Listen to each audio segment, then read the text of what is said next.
Well, I think मेरी बीमारी is quite personal, and the thing is this: Alhamdulillah, I'm all right, in this sense that I've already had my operative procedure done way back in December, and I had to go through 12 chemos. I've already been through 11. I have to go through another one, and hopefully it's an adjuvant therapy.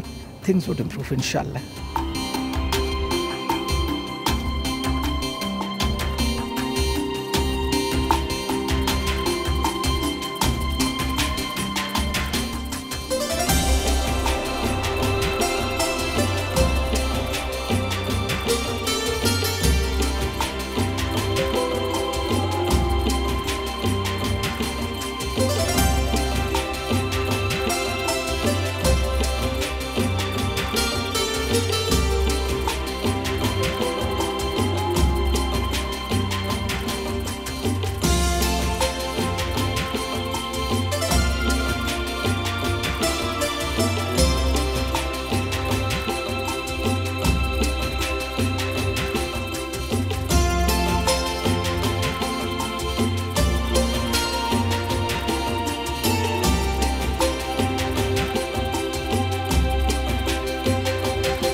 आखिर में है तो it's not the subject. बहुत सारे लोगों ने मेरे लिए बहुत सारी दुआएं की, तो मैं इस प्रेस कॉन्फ्रेंस के तहत उन सबका शुक्रिया अदा करना चाहती हूँ कि आपकी दुआएं हैं। अल्लाह ताला मुझे भी हिम्मत दे और आप सबको भी हिम्मत दे। और अब मेरा ख़्याल है हम सबको मिल के भी दुआ करनी चाहिए कि अल्लाह ताला ये कोविड की मुसीबत जो है ना, ये जल्द से जल्द पाकिस्तान से ख़त्म करे।